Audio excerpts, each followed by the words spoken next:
Hello, Huma Qureshi. Welcome to Galatta Plus. Thank you so much. I'm so excited and nervous to do this. Nervous, wow. I'm a It's little not an nervous. examination. But I'll begin with something that hopefully puts you at ease, which is my favorite scene of yours. And there are many, but this scene just doesn't leave me. And it's from your very first film, Gangs of Wasseypur. It's a scene where I think pretty much registered, wow, this is Huma Qureshi. And that's when Nawazuddin tries to touch your hand without your permission, and you say, give him that big speech about, like, it's not bad to touch, but permission to puchna chahiye, that whole thing kind of thing. What is your favorite scene of yours? I mean, I have many. Yeah, I know that. That Yeah, that is yeah. I think everybody's favorite scene, and I think I'm just fortunate that I happen to be in that film, and that happened to be my scene and the moment. And I think I must give credit to Nawaz and Anurag for that, because this is actually something that happened with Nawaz while he was dating a girl, and he tried to touch her, and she sort of yelled at him saying, "You should have to ask my permission." And we were in a workshop during Gangs, and he narrated this story, and we all laughed about it because of the way he was narrating it.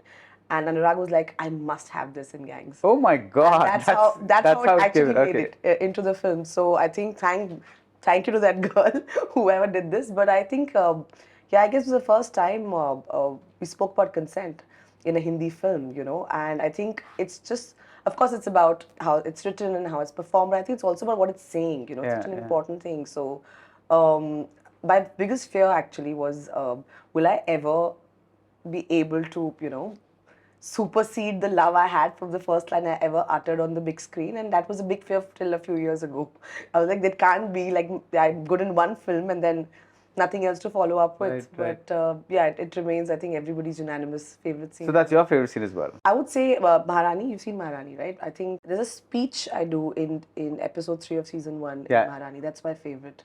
Also, the day we were shooting, I was super nervous, and I think the love It's that a Maharani. longish. It's a longish 4-page speech where for the first time she's this nervous, uneducated woman, and she comes to the assembly, and everyone's making fun of her, saying, "How can you make somebody like her Yeah. in the entire state of Bihar? You don't have a single educated person who can lead the state." And she gets up and she talks about herself. And for me, it was such a non-speech speech where she's just talking as a lay, common woman who Yeah. didn't have access to the privilege of education. And she talks about how it's not her fault, but the fault of people who were there on the seat before her. So there was something very, I think a lot of people, all the love for Maharani that I'm getting, I think that was really the turning point, I think, for me as an actor, because I understood something about that character while performing it.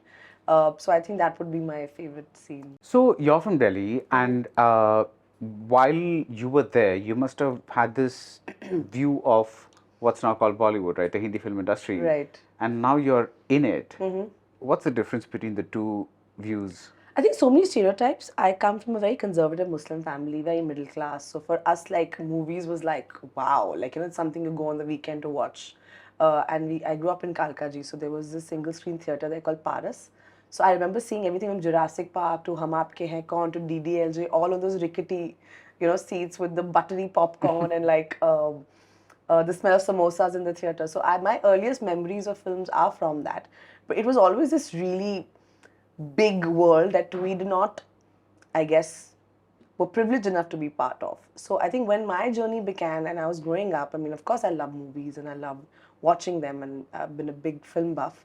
But it was just something that was not permissible in the family I came from. Like, and my parents always thought I was far more intelligent than my brothers. So I should do something more academic with my life. They thought I should do IAS or Right. become a doctor or something like that. And I had no interest at all.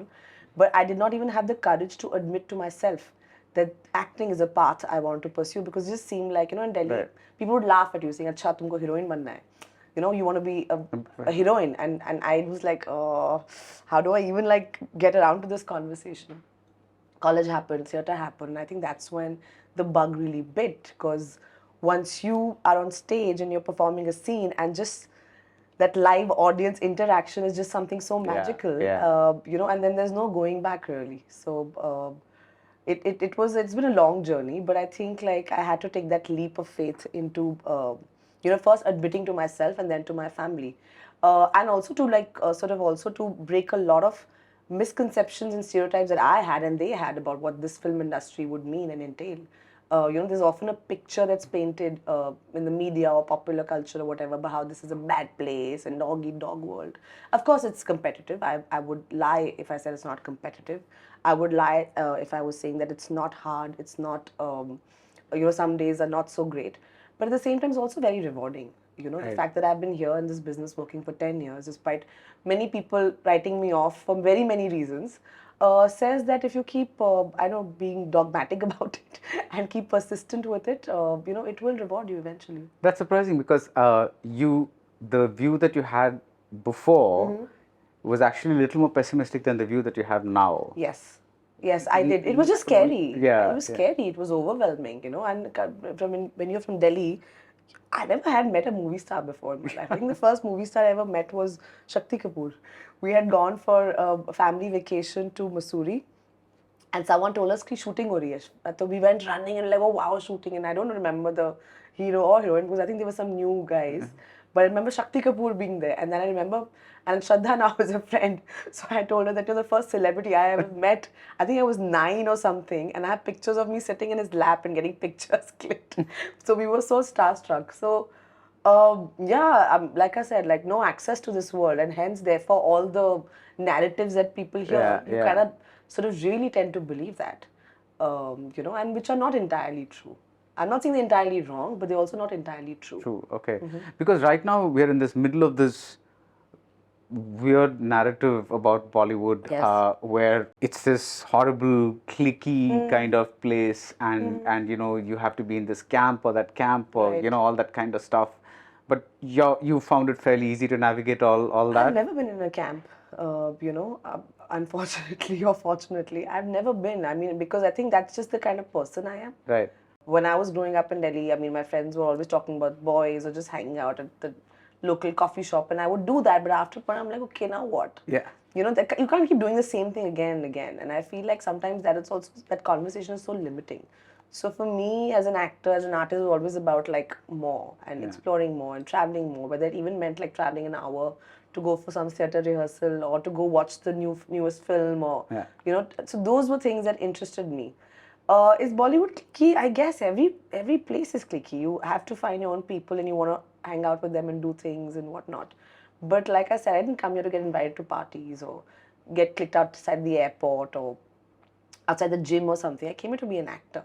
So for me, that's really not important. Like, so if I don't get a party to so-and-so's birthday, it doesn't affect the price of onions in my life, I rather use that time and work on, my films, my series, or whatever else I'm doing, and make that count. Because that's why I chose to become an actor. Yeah. The heroine of Maharani is actually the hero. Yeah, the hero. Yeah, heroine is a very loaded word. Yeah. So now you're the hero of Maharani. You're the protagonist of Tarla Dalal biopic. Leela was all yours. Would you say that after 10 years, it's exactly 10 years after Gangs of Wasseypur, that you're finally where you wanted to be? I don't know if I'm finally where I want to be, but I definitely am more myself than I was then. Gangs of Wasseypur was a fluke. It could have been anybody in my place. I just happened to be at the right place at the right time. You don't get to choose your first films. Least of all, somebody like me who literally has come with a bag and is going from one studio to the other to do auditions. So I don't have the luxury of deciding what my launch film is going to be, who my co-actors are going to be. Right. I didn't even think it was a launch film. I thought we were just 300 people making a film. So the first time I saw myself on a billboard, I was like, what? I'm the heroine of this film? Nobody told me. Because I didn't get paid the money. I didn't get the star treatment. I didn't get the fancy hotel. I didn't get my personal car or my personal entourage back then. We were just a bunch of kids making a film together in the most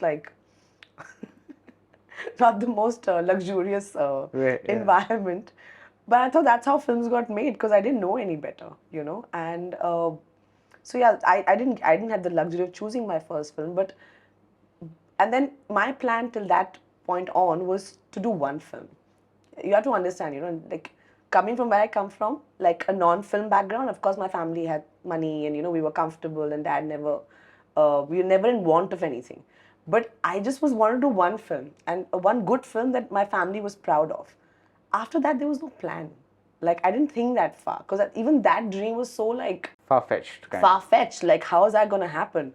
So once that happened, and I signed my other 3, 4, 5 films, because I just said yes to whatever came my way, and then I was like, but what is the plan? And I was like, I don't have a plan because I didn't think I would make it this far. Right. And then I was terribly lost. And then I was like, okay, what do I want to do? Do I just want to keep like hankering or wanting to be part of this next big hero film where I do 2 scenes in a song and then the next flavor of the season comes and then they do that and then they do that? Or do I want to do something more as an actor, as an artist? And that for me was important because I was here for the longevity game as opposed to the flavor of the season game. Hence my, I don't like the word heroine because I feel it's such a loaded term. Recently, I was promoting while in my, and in Hyderabad, and this one journalist, a woman in fact, asked me this question: do you want to be an actor or do you want to be a heroine? So I said, do you mean to say heroines are not actors? All these wonderful women who work so bloody hard to do what they do, you just relegated them to props, and you as a woman should know better and use better terminology, so anyway, so that's that being that. So am I on the right? I hope I'm on the right path. I think I'm finally doing what I enjoy doing. Yeah. And I'm finally doing stuff which is out of the box and not conventional and not all those things. So it's scary because there's no precedence in terms of whether this will work or not, but I'm having fun. Even though it was worded badly, I think I know where that person who asked you that question was coming from. It's like, is it not possible to do both? For example, do an arm candy movie for visibility, but also do this. Is that possible? I don't think she meant that. She meant like, what is... Did you want to do this or that? Or that. Yeah. And I was like, but why is there a distinction? Right. As a woman, if I can look good and I can act, why should I have to choose? Choose, okay. And why should I be put in a box? Right. According to your understanding of gender roles or Right. what women should be allowed to play in movies. Yeah. I can look good. And I would love to do glam parts and I also want to do some solid acting and they're not mutually exclusive. Yeah.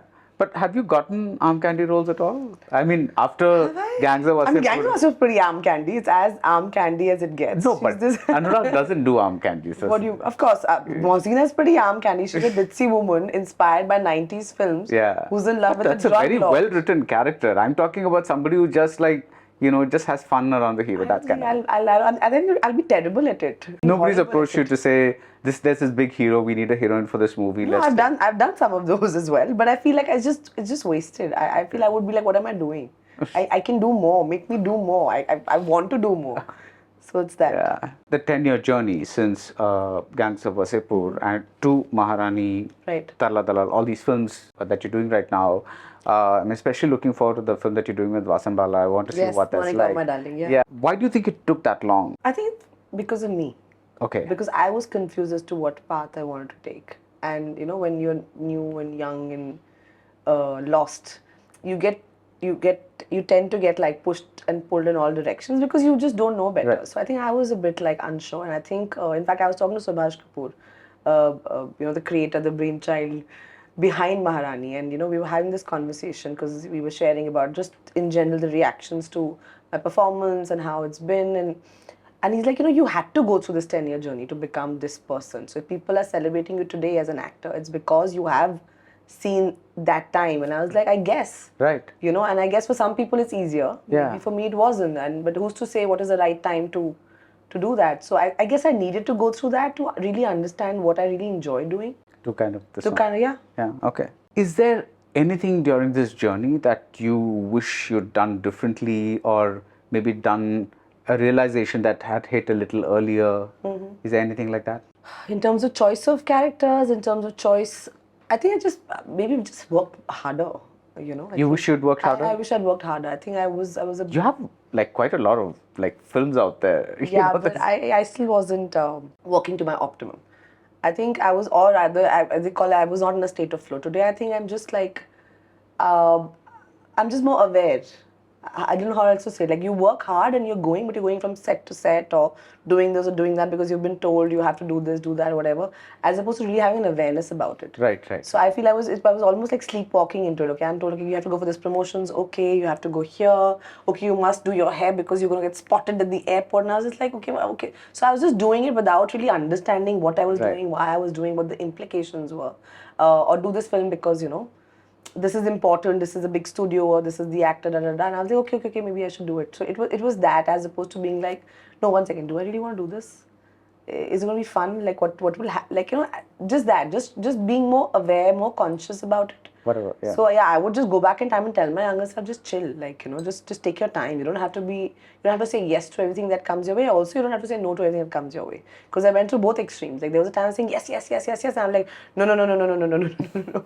So I've seen both extremes. There was a phase I just said no to films for like stupid reasons because of my own insecurity. You know, of whether I would be able to pull it off, or do I want to do it, or positioning, or some stupid idea that somebody had planted in my head at that point in time. You spoke about Valimai, and I'm including Kala into the mix. Do you find it, are you good with the languages? Do you find it easy to act in languages that you do not know? I like to act in films that have a story. You know, my first Tamil film was Kala, and I really want to work with Paranjith. I think he's such a phenomenal maker, and you know, just the way he looks at the world and it's just so incredibly fresh, and I really wanted to work with him. So when I remember Dhanush called me and he said, so first I thought he's calling me because, you know, I know him, he's a friend, for a film with him. He said, no, this is something even bigger. And I was like, okay, he's like, I'm producing this and this is Paranjith. I was like, what? And it's with Rajni sir. I was like, I'm doing it.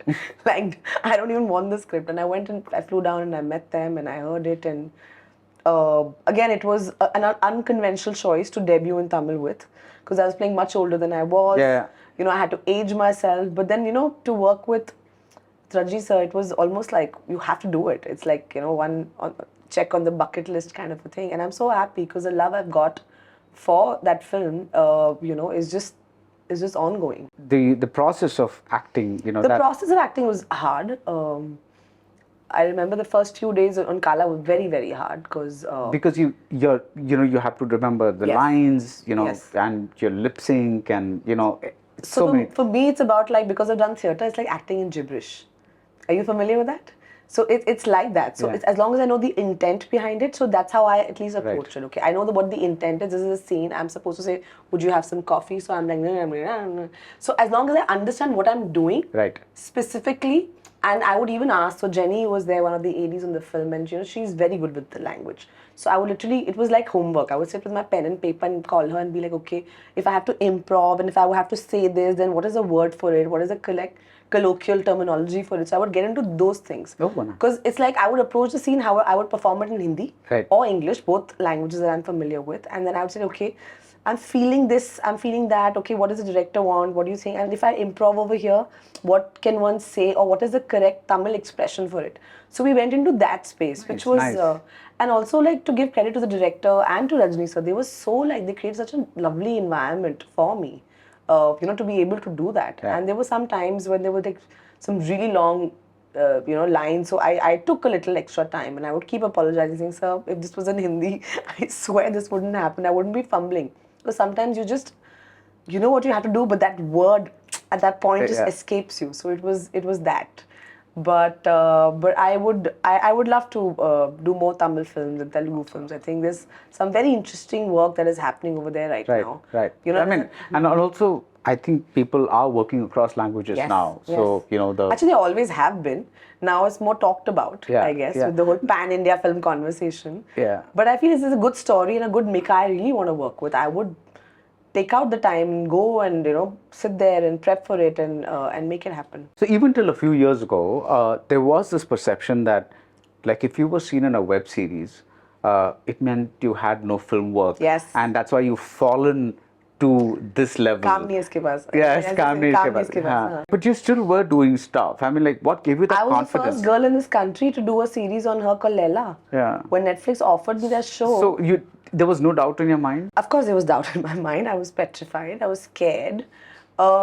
But also, to be honest, you know, I also been watching over the years a lot of international content. I've been following that. You know, the Netflix series and the Amazon series and the Hulus and the HBOs of the world, and we all have been, right? And we've been like, oh my God, this is such incredible writing and incredible performances. And there was a movement, even pre-COVID, where some really incredible talent was moving on to these platforms, you know, with various reasons, because the theatrical business, even in the West, was sort of shrinking, unless it was a big, like, tentpole film, it wasn't really going anywhere. So I was like, this is some very interesting movement that is happening, and I'm sure at some point it'll happen in India. I don't know if right now is the time or not, but it is there for sure. So when Leela came to me, and of course I was very familiar with Deepa Mehta's work, and she called and we met, and they narrated it to me and sent me the Bible. I was like, this is incredible. Like, if this turns out right, Netflix's first show, which is a female-centric show mounted on me, I want to do this. Why would I not say yes? And I know a lot of people are saying,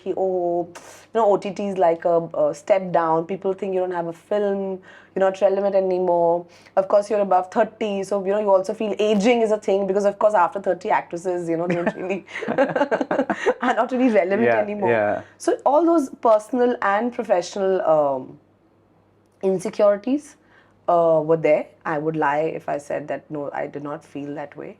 I did feel that way. I did think about it. But then when I read the material, it was so exciting. That convinced you. And that convinced me. Of course, and for the first time, I think I played mother, which is again like a really big thing to play mother, because then, but I'm like, no, forget that. It's her journey.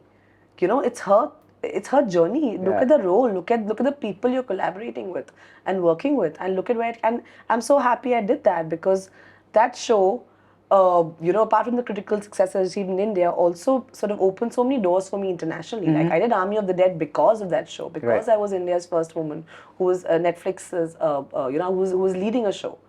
And that opened so many different opportunities for me. Oh, is that what Zack Snyder saw when the casting director suggested your name? Yes. I was in LA, and then they called me, and then they were of course familiar with that, and I had to of course audition for it, but they also told them that she's, by the way, also headlining Leela. So I think that sort of really helped convince them. Okay. So now that we've gone into Army of Darkness... Army of the Dead. Army of the Dead, sorry. I'm thinking of another movie. You did something called a zombie workshop. Yes. What is that? I've never heard of anything like that. We did many workshops, how to kill a zombie. So of course Zach was building like his own world about zombies and how they operate. Zombies were not just like these brain dead things that were just trying to kill you. He wanted to like create like a hierarchy amongst them, almost like the king and the queen and the scramblers and whatnot. So we were just all put into this workshop, a lot of weapon training. So we actually had two guys, who worked in the armed forces, of course, retired, and they were helping us actually how to use weapons, with the safety, etc. attached, because that's a really important concern was that a for kick? them. Oh, it was amazing. We went to like the shooting ranges, and we tried practicing targets and all of that. So that was quite incredible. So now I know how to kill a zombie. Yeah, if there's ever like a zombie outbreak, I know exactly what to do. You know what to do. Shoot them in the head. Would you say that Maharani is the toughest role that you've ever done? I know each role comes with its own challenges, and there's no, probably Badlapur had its own, even though it was a smallish kind of character. But I'm saying this because it's such an expansive character, and from what I'm seeing you right now, you're nothing like Maharani. So to kind of transform yourself into that kind of a person, would you say it's the toughest? But see, it's also that, right? It's the context. When I did Gangs of Wasseypur and did the permission scene, and I was new, nobody knew me in Bombay, and I was doing my first round of interviews. So people were like, "Arey, aap to bahut achhi Angrezi bolti hai. You speak such fluent English." So I'm like, yeah, because I'm from Delhi and I went to college and I'm a history honors student. We thought you're some like village woman from like, Yeah. And I was like, no, but that's that time nobody knew. And now you. because I've been 10 years in front of everybody, and now they've seen me over the years. So now it's a bit more, but that's it's more of a challenge, because to convince somebody that you're that person. Yes. I think it's just the merit of the writing, I have to say, Subhash Kapoor, like when he called me, and I remember this was just during the first lockdown, and this was one of my first Zoom narrations that we did, and he said, okay, I'm planning to make this series, and it's about this woman, and Sony Live is doing it, and that time Sony Live was not the platform it is today. It was just very early days of it. Even Scam was not out, which is one of their biggest shows. And I was like, okay. So I heard it, and I was like, okay, it's damn interesting, but it's different, and would I be able to do it? And again, all those little insecurities that come in. But I was like, but look at the material, it's so powerful. And I'm so happy I did, because it has been one of the toughest roles I've ever had to play. It's almost 10 hours of content now, because season 1 and season 2, and there will be a season 3, and Inshallah, season 4, we don't know. But it's been tough, but it's also been so like gratifying, because I think I've never had a character that has been so well rounded in every aspect.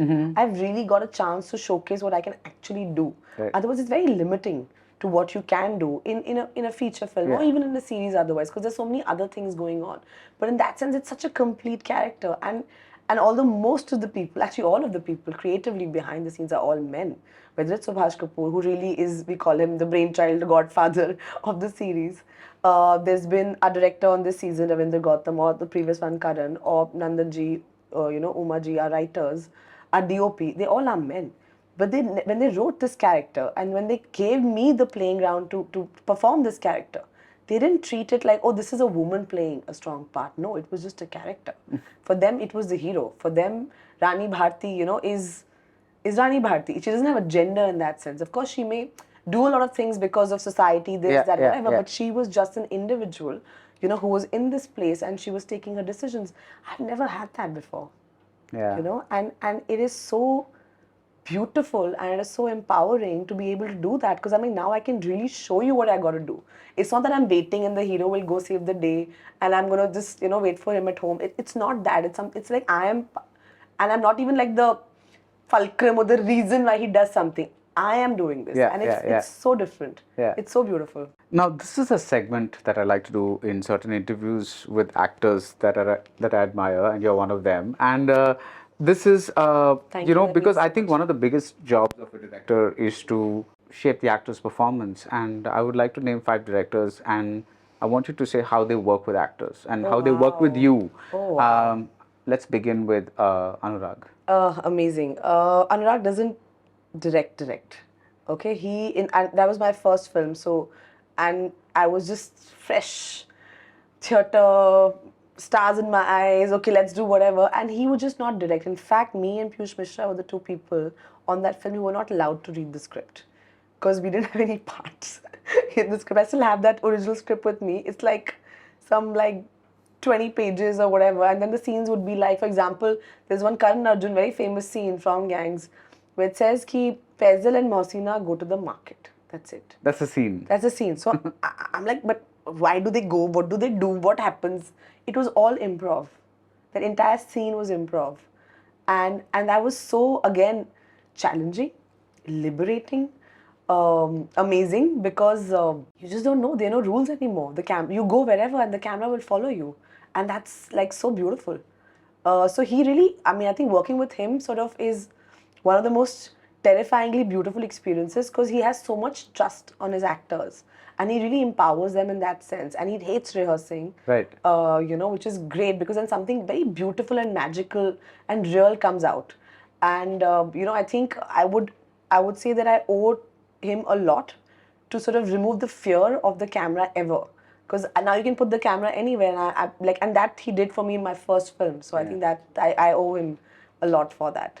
Paranjith, we spoke about him briefly, but the way he shapes a performance. Oh my God.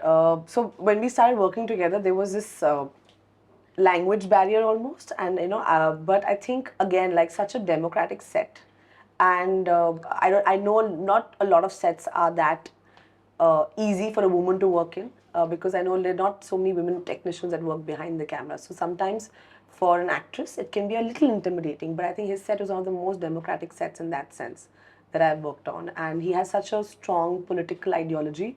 Some of it I did not even understand before I started working with him, but it comes across so beautifully, and the way he respects all his characters, and especially his female characters, because that's the way he projects them. Right. That's something so beautiful, and I want to work with him again. I keep telling him that you have to direct me again, and I know it's limiting because he likes to cast very real people for the roles that he's writing. There was this one day I still remember where I got stuck, and it was a scene with Rajni sir.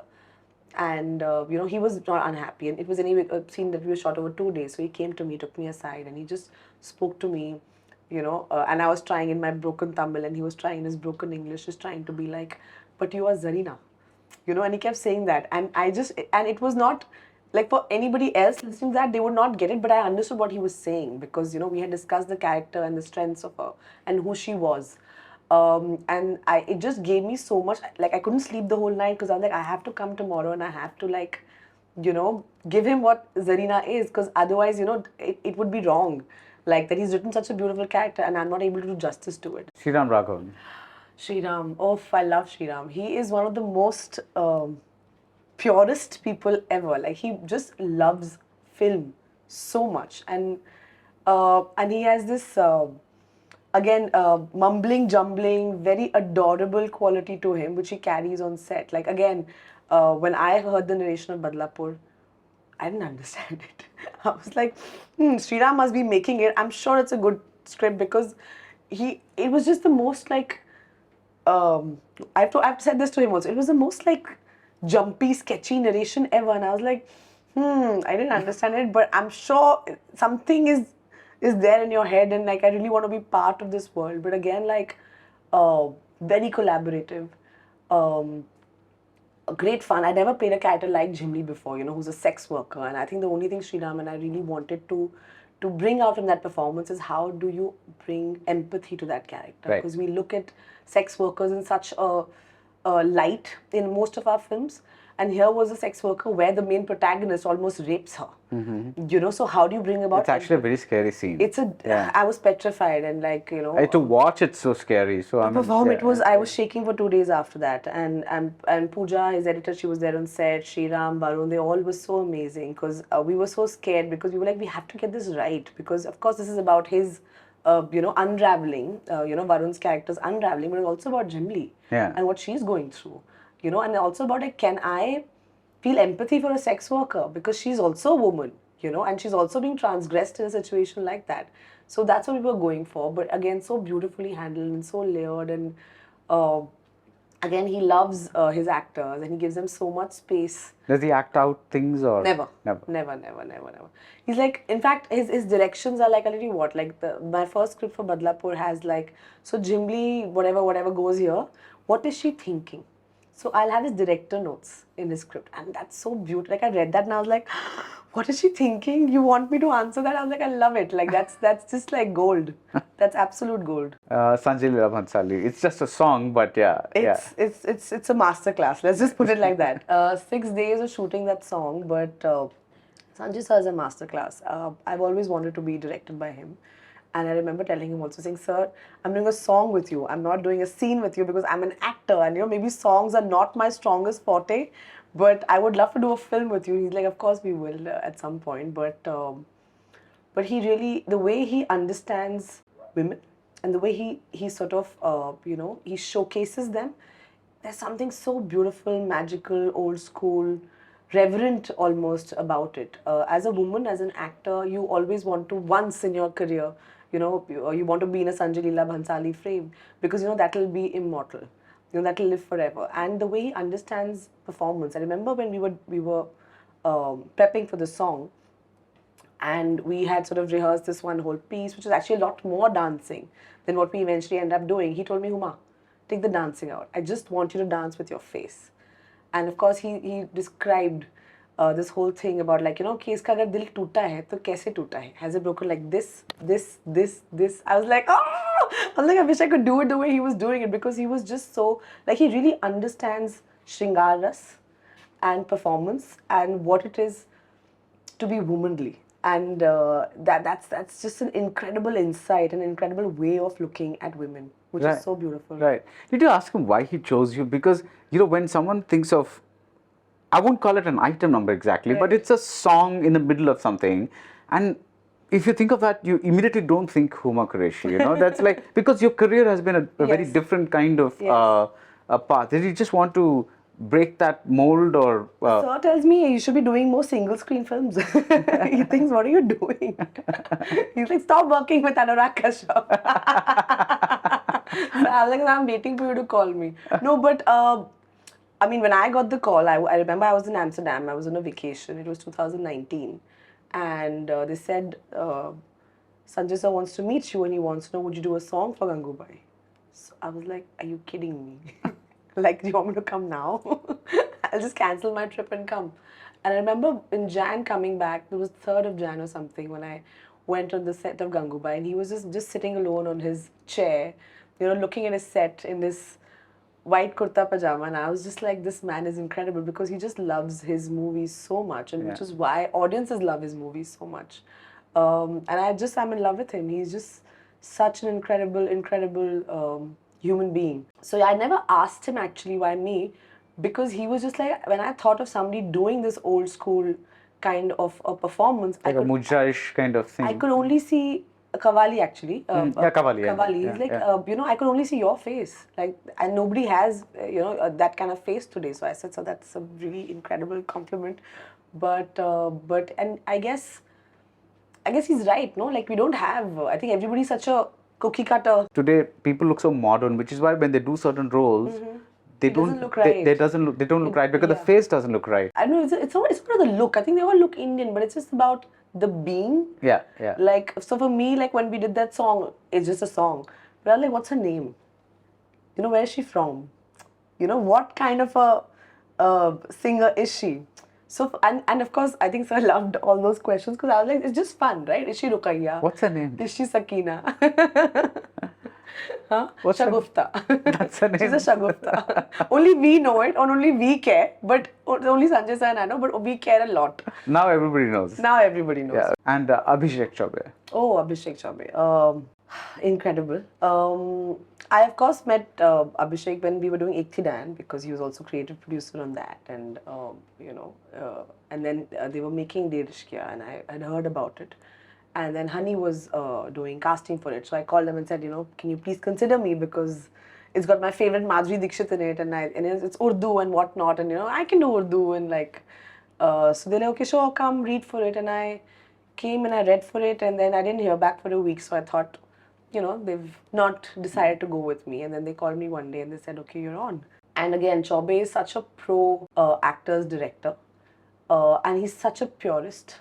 Like, he really wants to extract your best performance from you, and he does whatever it takes. And he will create whatever condition it takes to be able to do that. Like, he's the kind of director, if he says, okay, jump, most actors would say, okay, Chaubey is saying he will jump, kind of a thing, because he just creates that situation. I remember one day we were showing a very intense scene with me and Arshad, and where he almost hits me. And we both were really like, in the zone, it was handheld, whatever, and I think the focus guy sort of was missing it constantly, and he got so agitated because I can't keep doing this to these poor actors because they're really suffering, so we guys, come on, we've got to like back them up on this. And it just, and of course it's technical, so we all understand it happens sometimes, you can't blame anybody, but just the fact that there's a director who's in it with you, he's in the trenches with you, he's feeling, he's also suffering as you are suffering. I think that's special. Now you've said that Double XL, which is a film that's going to be released soon? Yes. Okay. You kind of said that you related very closely with the subject because you've gone through some of it yourself. All of us have. Yeah. When I say body positivity, it's almost like people are just constantly body shaming each other, and I think it's become very normal, right? To be able to do that, and there are no consequences really to it, and especially if you're in front of the camera, it's almost like other people have a license to say whatever they want to say about you, which may not entirely be true, but then who's stopping them? Yeah. So it's about that, and I feel like it is a film that should have been made a few years ago. I'm happy we made it now. It is something that literally the idea of it happened in my living room, where all of us as friends were hanging out together, and with us sir who's written it. He said, but you girls, me and Sonakshi, we're very close friends. You are always talking about this, you have to lose weight or put on, and this is also during COVID, you know, always talking about this. We should just make a film on it. You two will be the perfect girls to do this. And I was like, what? Actually, it's a great idea. I'm up for it. And why not? Because both Sonakshi and I have had incredible careers. We've done some very distinct but very amazing work.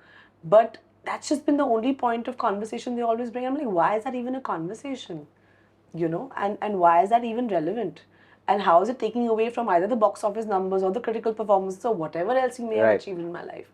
So yeah, it is a film about body positivity. It's also a film about female friendship. It's a way we talk and discuss about these things. And somewhere, I guess all of us feel very strongly about it, because what are the kind of role models we are really looking at? Right. We are living in a culture which is full of Instagram and airbrushed people and Botoxed 21-year-olds, where I'm like, what are you trying to promote? You know, I have nothing against people who do Botox, don't get me wrong, but my point is like, that's not a standard of beauty. How is that even a standard of beauty? What Right. about actually telling young girls and boys that there's something more you need to do, which is beyond just being Instagram hot? You know, what about that? What about actually building a skill set? You know, and nobody's talking about that. And do you think this kind of messaging gets across if it's in a movie? See, we've made an entertaining film, to be honest. We've made a fun film. It's not a preachy film. It's not a documentary. We wanted to make a fun film about friends, you know, doing something together Right. and about dreams, about these two girls having dreams. And the world tells them you can't achieve your dream because you Of are this, yeah. because you're a big girl. Yeah. Like it happened with me. I remember my second film, Love Shabde Chicken Kran. There was a reviewer. I don't want to name him, but there was a reviewer, and his review of my performance was, "Oh, Huma Qureshi is a lovely actress, but she's 5 kilos too heavy to be a mainstream heroine."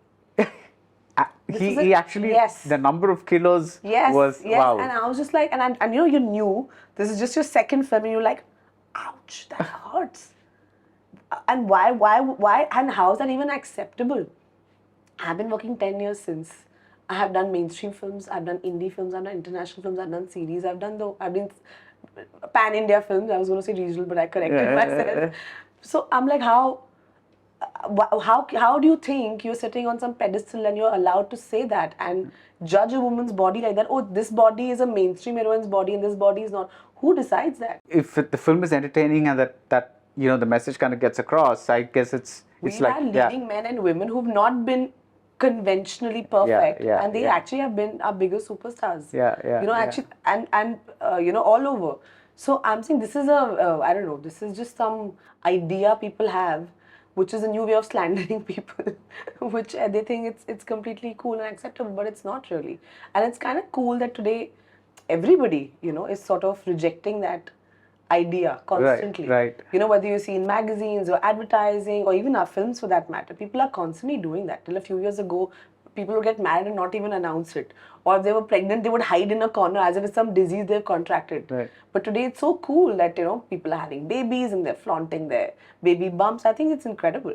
You're a positive thinker, thinking person. You think? It's like, yeah, because that's what, you know, like Comes it across. comes across. It's in your Instagram, it's in your like interviews everywhere. But what do you do when you get negative thoughts? Sleep. That gets rid of it? I have to, when I'm low, negative I don't get. Like for me, I get negative towards myself. So there's sometimes we all have a personal chatter, which is negative self-talk. So I think I've been guilty of doing that Right. over the years. Also taken therapy. I do journaling. I do a bunch of other things which I recommend highly to everybody. I think the last couple of years, COVID years, have been very interesting for me because I've had a lot of time to do this self-reflection, therapy, journaling, reading, figuring out who I am, and hence it's given me this extra boost of positivity, as they say.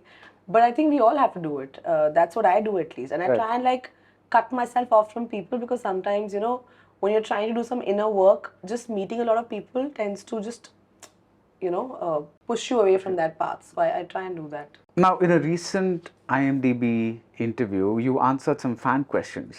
And there was one that said, what would you tell your 15-year-old self? What did I say? And you said, don't grow up. Adulthood is the worst thing ever. Adulthood is the worst thing ever. It's a trap. I must have said it's a trap. Adulthood is a trap. Yeah. Yes. So, I mean, you really feel that, or were you just giving a flippant answer? Bit of both. it is true. It's also a fun thing to say, right? Because adulthood is a bit of a trap. Like when you're younger, you think, oh my God, I'm going to be a grown up and I'll have so much freedom because that's what you want when you're a kid, right? At least that's what I wanted because I had all these rules. No going out after dark and no parties and no late night permissions and definitely no boys calling at home. So I felt like I needed more freedom as a 15-year-old, which my family was not really giving me. So I was like constantly waiting to grow up so I could like drive my own car and like, you know, buy my own groceries and travel the world. But then you realize that of course you get to do all You wanted these to buy things. your own groceries? That Yeah. was like adulting for you? Yeah. Okay, nice. When Okay. I got my first house in Bombay, it was a 2-bedroom house in Lokhandwala and it was an empty flat. And before that, I was staying at a friend's house, and I got the keys, and I was like, oh my god, I'm so excited! And didn't have any time to buy any furniture or whatever, so I literally got like a 5-liter Bisleri water bottle, and I got myself a mattress, and I put it there, and I'm like, okay, bye. So they were like, are you sure? Do you want to stay alone? Like, so like I've been waiting for this day my whole life to have my own apartment. Of course, I want to stay here alone. So yeah, so doing sometimes those little things, because if you have people taking care of those things, like you just want to do it. Like I used to tell my dad, like I used to always have a car and a driver, like taking me to college or getting me back. And I was like, but I want to take the bus like everybody else. And they were like, why do you want to take the bus? Like what? I'm like, but I But want then to. you're saying adulthood is a trap. Adult is a trap because of course you have all this freedom, also so much responsibility. You know what I mean? There's a lot of responsibility. You have to think everything twice. Childhood is, adolescence is a lot more trusting, is a lot more easier, a lot less complicated. You make friendships, or you know why, you know, it's. So I feel when the more you grow up, the more it gets a little more complicated. And I mean, I think I've retained some essence of not being so adult and still being quite childlike in that sense. So I take people at face value still, which is a dumb thing to do. My mother tells me all the time, but I do. And just taxes and like rules and things and how you have to conduct yourself. It's so boring. Like as a kid, if I want to just run around right now and tug my mic off and say, I don't want to talk to you, and I want to stick my tongue out at you, I can do that. But as a grown up, you can't. And there are days when I meet so many people, I just want to be like, oh, to them. And on a similar line, if you were to go back in time and speak to the Huma Qureshi from Delhi as she's embarking on this big dream, Quest. what would you say to her? Have fun. That's I know it. you will, but have fun. And I did. That would be one. What else would I say to her? Chill. It's gonna work itself out. Yeah, It's gonna work itself out. I don't know how, but it will. it has. And I'm so happy for you. Maharani's. I look forward to season 2. I've seen season 1, but I haven't had the time to see season Please 2. watch So it, I yeah. will. Thank you so much for your time. Thank you so much. Lovely chatting with you.